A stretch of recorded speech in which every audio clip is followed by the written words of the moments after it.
মনে করেন কাঁটাতারের বেড়ার মধ্যে ফেলানিকে ঝুলায় রাখলেও, গরু চোর বলে অনেক লোককে মেরে ফেললেও তো কিছু হয় না। বাংলাদেশের ক্ষেত্রে তো বাংলাদেশ সেই জোর আর কোথায় কিছু হয় না।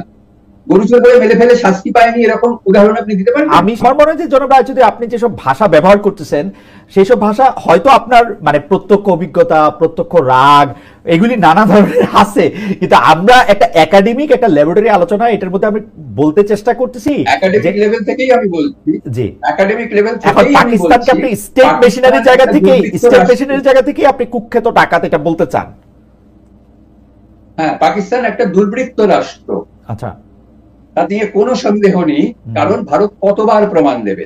আপনি তো সাংবাদিক, তাই আপনার জানার কথা যে ভারত কত ক্ষেত্রে দেখিয়েছে আর যে পাকিস্তান করেছে, এবং কতবার পাকিস্তান সেটা ডিনায়াল মোডে অস্বীকার করে গেছে। অর্থাৎ একটা শুধু দুর্বৃত্ত ডাকাতই নয়, মিথ্যাবাদী রাষ্ট্র, সারাক্ষণ মিথ্যে কথা বলে যায়। আজমাল কাসাব ধরা পড়ার পর প্রায় 6 মাস পর্যন্ত বলে গেছিল যে না না না, ও আমাদের লোকই নয়, ও আমাদের লোকই নয়। তারপর মানলো হ্যাঁ ও আমাদের। এবং শুধু আজমাল কাসাব ধরা পড়েছিল বলে, না হলে বাকিরা যদি ধরা না পড়ে যেত, যেমন মেরে ফেলা হয়েছে, তাহলে ওরা বলতে চিনি না কোনোদিন। এইরকম কোন দুর্বৃত্ত প্রতিবেশী যদি কোনো দেশে থাকে, ভারতের অত্যন্ত দুর্ভাগ্য। আপনারা তো দুজনেই বাংলাদেশের মানুষ, আপনাদের সঙ্গে কি কোনোদিন আমাদের সম্পর্কে এরকম জায়গায় গেছিল? কোনোদিন কি আপনাদের সঙ্গে এরকম ঝগড়া, বিবাদ, মারামারি হয়েছে? কেন হবে? আজকে বাংলাদেশের নতুন কিছু গন্ডগোল ভারতের সাথে বাংলাদেশের ঝগড়া, বিবাদ, মারামারির মধ্যে আমরা কি পাকিস্তানকে টানবো, নাকি এর মধ্যে আসলে একটু ভারতেরও দায়? আমার প্রশ্ন যে কেন বাংলাদেশের সঙ্গে হলো না, নেপালের সঙ্গে, আপনাদের সঙ্গে কি বাংলাদেশের সঙ্গে তো হয় নাই দাদা। একটা জিনিস খেয়াল করেন, বাংলাদেশ তো আসলে মানে পাকিস্তানের মতো নিউক নাই বাংলাদেশের হাতে। আপনারা দেখেছেন, যেটা নিয়ে আপনিও অনেকবার লিখেছেন, প্রতিবাদ করেছেন। আমি শাস্তি পেয়েছে এই উদাহরণ তো আমি জানি না, মানে দুই দেশের কথার মধ্যে আমি আপনারা যদি একটা ন্যারেটিভ তৈরি করতে চান, হ্যাঁ, যে আমরা আপনি একটা প্রশ্নের জবাব দিতে, কিন্তু আপনারা না, আমি দাঁড়ান এক সেকেন্ড, কাশ্মীরের প্রসঙ্গে আসছি, তার আগে বলুন তো যে বাংলাদেশে হিন্দুর পার্সেন্টেজ হাফ হয়ে গেল, আর ভারতে যত মুসলমান ছিল 10% ছিল 1951 সালে, সেটা বেড়ে 14% হলো। তার মানে কি খুব প্রমাণ হয় যে হিন্দুরা এবং ভারতবর্ষ ভীষণ মুসলিম বিরোধী? সেটাকে দাদা আপনি হিন্দু মুসলমান ব্যাপারটা না দেখেও মুসলমানের সংখ্যা বাড়া মানে আপনি তো এটা এরকমও দেখতে পারেন যে ইন্ডিয়া বেশি অপরচুনিটির দেশ, সেজন্য মুসলমানরাও আসছে বা থেকে যাচ্ছে, হিন্দুরাও যাচ্ছে। আপনি সেটাকে অত্যাচারের জায়গায় কেন, মানে যেমন, যাই হোক, আমরা আজকে এই প্রসঙ্গে হ্যাঁ, না না না, আপনি শুনুন, এই যে ন্যারেটিভটা, বালুচিস্তানের প্রথম থেকে ভারত পাঠিয়ে ভারতীয় গোয়েন্দা সংস্থা তাদের মদত দিত। এই যে ন্যারেটিভ তৈরি করার চেষ্টা করা হচ্ছে, তখন ভারতের সেই ক্ষমতা ছিল? তখন ছিল ভারতের? ছিল না তো। কাজে তখন মদত দেওয়ার কোনো প্রশ্ন নেই।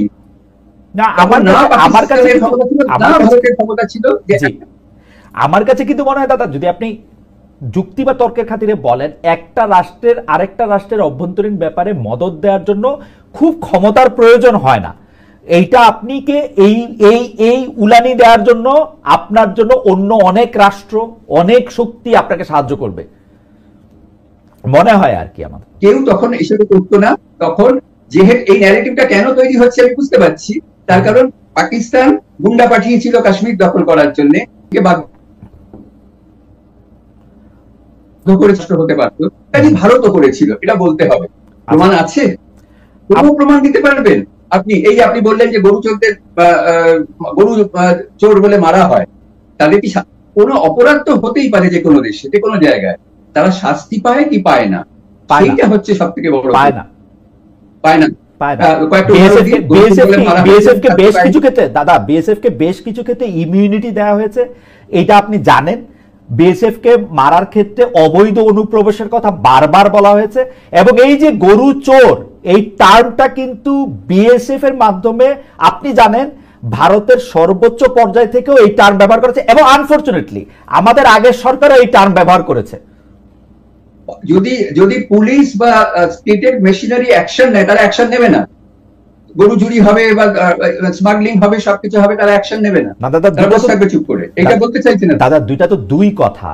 আপনি তো একটা অ্যাকশন নেবেন, আরেকটা হচ্ছে আপনি গুলি করবেন এবং সেই গুলিটা দেখানোর জন্য আপনি কাঁটাতারে রেখে দিবেন। এটা পৃথিবীর যে কোনো দেশ হইলেই আপনার সাথে যুদ্ধ করতো কিন্তু, বা এটলিস্ট কথা বলতাম। আপনি বাংলাদেশে উদাহরণ দিলেন বলে আমি বললাম, বাংলাদেশের ক্ষেত্রে ভারতের সেই শক্তি নাই, এবং আপনি জানেন যে দক্ষিণ এশিয়ার অনেক দেশেরই ভারতের বিপক্ষে দাঁড়িয়ে এই শক্তি আসলে নাই।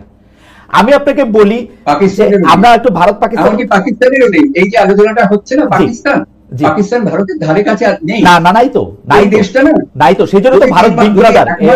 আজকে যে পরিস্থিতিটা চলছে সেই পরিস্থিতিটা যদি 2 মাস চলে, ওরা না খেতে পেয়ে মারা যাবে। রাইট, ওদের অর্থনীতি তো নেই, এমনিতেই নেই। রাইট, তারপরে যেটুকু আছে ওই IMF এর থেকে একটু টাকা আনবো, ওখান থেকে একটু টাকা আনবো, এনে বেঁচে থাকবো, রাইট, সেটাও শেষ হয়ে যাবে। এবং ভারতের কোনো এবং ভারত জানে যে ভারতের কোনো অসুবিধা হবে না, সেই জন্য ভারত যে কারো উপরে যুদ্ধ চাপিয়ে দিতে পারবে, তাই তো? ভারত বারবার বলে এসছে যে আমরা শুধু টেররিস্টদের ডেনগুলোকে মারবো। ওই যে একজন লোক, সে কি টেররিস্ট নয় যে বলছে হাই হাই করছে আমার ছেলে মরে গেল, আমার এ মরে গেল, আমার ফ্যামিলিটা শেষ হয়ে গেল, সে টেররিস্ট নয়? টেররিস্ট কি টেররিস্ট নয়, তার জবাব আপনি দিন, তারপর আমি বাকি কথা বলবো। জনাব রায়চৌধুরী, আপনি মানে আমরা আলোচনাটা একটু যদি গুছাতে চেষ্টা করি, আপনি বলতেছিলেন যে শুধুমাত্র যেখানে ট্রেনিং সেন্টার সেইখানে ভারত বারবার বলতেছে যে ভারত মারবে, এগুলি যে ট্রেনিং সেন্টার, এই ইন্টেলটা ভারত কোত্থেকে পাচ্ছে?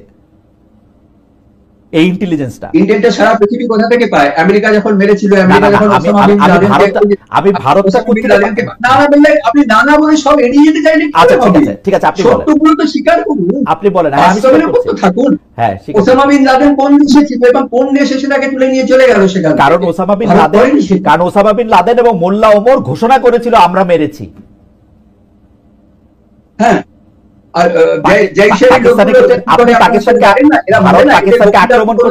ভারত পাকিস্তানকে আক্রমণ করছে, পাকিস্তান একবারের জন্য বলে নাই যে আমরা মারছি। ভারত জানিয়ে দিয়েছে বারবার পাকিস্তানকে আক্রমণ করছে না, করছে শুধু টেররিস্ট ক্যাম্পে থাকা টেররিস্টরা যারা লোক পাঠায় আমাদের দেশে ভারতে মানুষকে মারার জন্য, শুধু তাদের ক্ষেত্রে আক্রমণটা হয়েছে। পাকিস্তান তারপরে প্লেন পাঠিয়ে, ড্রোন পাঠিয়ে ভারতকে অ্যাটাক করেছে। পাকিস্তান অ্যাটাক করলে ভারত তার জবাব দেবেই। পাকিস্তান অ্যাটাক করেছে, পাকিস্তান অ্যাটাক করেছে, পাকিস্তান আগে অ্যাটাক করেছে পাকিস্তান। ভারত টেররিস্ট ক্যাম্পে মারার পর পাকিস্তান ড্রোন ছুড়েছে, পাকিস্তানের করেছে অ্যাগ্রেসিভ করে ভারতের বিভিন্ন জায়গায়। পাকিস্তান গোলা ছুড়ে কাশ্মীরে কত 19 জন না 17 জন গ্রামবাসীকে মেরে দিয়েছে। আর আমরা ক্লাব বলে কি লাড্ডু দেবো? মানে জিনিসটা কিরকম যে ধরেন, আচ্ছা ঠিক আছে, আমি এই তর্কের জায়গায় আমি আপনাকে এটাও বলে রাখছি যে যতবার এরকম সন্ত্রাসবাদী আক্রমণ হবে, বম্বের সময় ভারত কিছু করতে পারেনি, তখন খুব আমেরিকাকে ভয় পেত। এখন কিন্তু যতবার এরকম সন্ত্রাসবাদী আক্রমণ হবে, যারা পাঠিয়েছে তাদের উপর গিয়ে আবার ওরকম মিসাইল পড়বে। রাইট, তারপর পাকিস্তান যা করার করবে। পাকিস্তান যদি তাদের প্রোটেক্ট করার জন্য ভারতের সাথে যুদ্ধ করতে চায়, তাহলে যুদ্ধ হবে। আপনি মানে পাকিস্তানের মধ্যে আক্রমণটারে কিভাবে আলাদা করতে পারতেছেন যে এটা ট্রেনিং সেন্টার, এটা তাদের, এটা আমি বুঝাতেছি না, কিন্তু আপনি আমাকে এই জিনিসটা আমাকে একটু বলেন তো, যে ধরেন পাকিস্তান অনেকবার মানে আছে না, আপনি আলাদা করতে পারলেন না। আমি আপনাকে একটা ডেফিনিট কোশ্চেন করেছিলাম। জি বলেন তো। যে লোকটা কান্নাকাটি করছিল, যেই স্টেজ ইত্যাদি নামের তাদের সংগঠন আছে, সব কথাগুলোর মানেও বুঝতে পারি না আমি, তো যাই হোক, যে লোকটা কান্নাকাটি করছিল, আমার পুরো ফ্যামিলিকে শেষ করে দিলাম, সে টেররিস্ট কি টেররিস্ট নয়? জনাব রায়চৌধুরী, আপনি কি পাকিস্তানের মধ্যে এত প্রিসাইজ ভাবে মারতে পারতেছেন যে শুধু টেররিস্টদের মারতেছেন? You are that informed about Pakistan. India is that informed about Pakistan যে আপনি একদম প্রিসাইজ করে শুধু টেররিস্টদের মারতে পারতেছেন। সে লোকটা কান্নাকাটি করছে কেন? যে সে যেখানে থাকতো, আমি যদি থাকতাম তাহলে আমিও মরে যেতাম, কেন আমি থাকলাম না? ঠিকঠাক মেরেছে, সেটাই তো প্রমাণ হয়ে গেল যে ঠিকঠাক জায়গায় মেরেছে। তার ছেলে যে আরেকজন টেররিস্ট, সে মারা গেছে। আপনারা যদি টেররিজম বলে কিছু নেই অস্বীকার করতে চান, তাহলে কোনোদিন আমাদের এবং আপনাদের সঙ্গে মিল হবে না। না পাকিস্তান, এখানে আমরা উইল ডে না করি, এখানে আমরা উইল ডে না করি। এক সেকেন্ড দাঁড়ান, জি বলেন। এক সেকেন্ড দাঁড়ান, যে লোকটা মারা গেছে তাকে সারা পৃথিবী টেররিস্ট হিসেবে জানে, কিন্তু আপনি যদি সেটা অস্বীকার করতে চান, তাহলে আমি কি করতে পারি? পাকিস্তানেরই অর্গানাইজেশন গুলো টেররিস্ট অর্গানাইজেশন হিসেবে ডেজিগনেটেড। সারা ওয়ার্ল্ডে আমেরিকা কোনো সময় করেছে, ইউনাইটেড নেশনস কোনো সময় করেছে, চীনের জন্য অনেককে করা যাচ্ছে না, কারণ চীন ভিটো দিয়ে দিচ্ছে। বাকি সারা পৃথিবী একসঙ্গে জানে এরা কারা।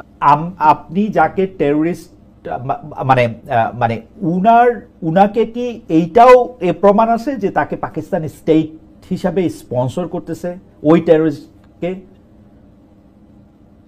অবশ্যই। দাউদ ইব্রাহিমকে কে প্রোটেক্ট করে রেখেছিল? ওকে, না না না, দাউদ ইব্রাহিম বম্বের প্রথম অ্যাটাকের জন্য দায়ী, তাকে কে প্রোটেক্ট করে রেখেছিল? না না, এটাও কি আপনাদের জানা নেই? সেইটা আপনি যদি দাউদ ইব্রাহিমের কথা বলেন জনাব রায়চৌধুরী, আমরা আবার আসবো, তাহলে আপনি শুধু পাকিস্তানকেই যে তাকে পাকিস্তানি যে শুধু তাকে প্রোটেক্ট করেছে সেটা আপনি একভাবে বলতে পারবেন না। এটার সাথে অনেকগুলি ইন্টারন্যাশনাল জিনিস জড়িত, টাকা জড়িত, মাফিয়াগিরি জড়িত, ব্যবসা জড়িত। আপনি পাকিস্তানি স্টেটকে ছবি বারবার বেরিয়েছে, এবং গত 20 বছর ধরে সে যেখানে রয়েছে সেটা পাকিস্তান নয়, সেটা পৃথিবীর বাইরের কোনো জায়গা, মঙ্গল গ্রহ।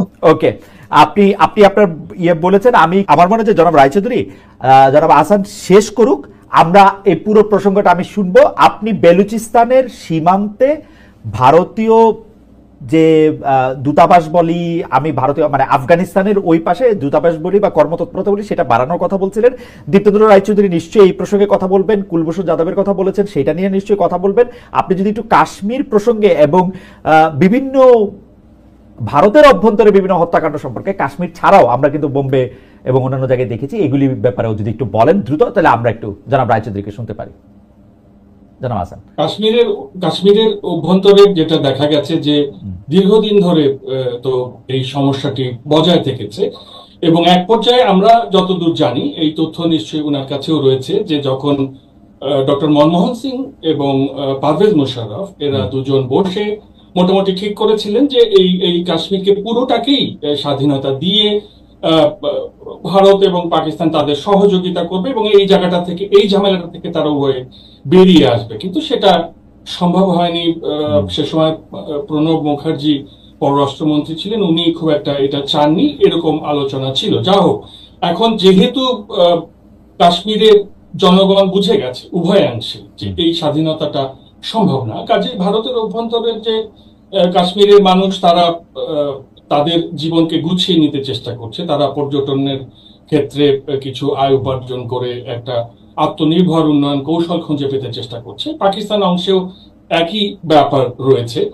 এখন ধরুন, যেভাবে ধরুন ভারতের অভ্যন্তরে পাকিস্তান হামলা করেছে এমন একটি অভিযোগ তুলে, তারপরে ধরুন ওটিকে মিডিয়ার মাধ্যমে 100 বার বলে, ওটাকে সত্য প্রমাণের চেষ্টা করে, তারপরে 10 চক্রে ভগবান ভূত এরকম একটি পরিস্থিতি তৈরি করে তারপরে পাকিস্তানের মধ্যে হামলা করে দেওয়া হলো। এইরকমটা আসলে এই দক্ষতা পাকিস্তানের মিডিয়ারও নেই বলে আমার কাছে মনে হয়েছে, বা পাকিস্তানের অভ্যন্তরে যারা সাধারণ মানুষ তারা এই ব্যাপারটার মধ্যে খুব একটা যুক্ত হয় বলে আমার কাছে মনে হয়নি। সেই ক্ষেত্রে পাকিস্তান সরকার আমার মনে হয় যে একাই রয়েছে। আরেকটা প্রসঙ্গ এখানে জরুরি, আপনি উল্লেখ করেছিলেন যে ইমরান খানের মতন একজন জনপ্রিয় রাজনৈতিক নেতাকে কারাগারে রাখা হয়েছে।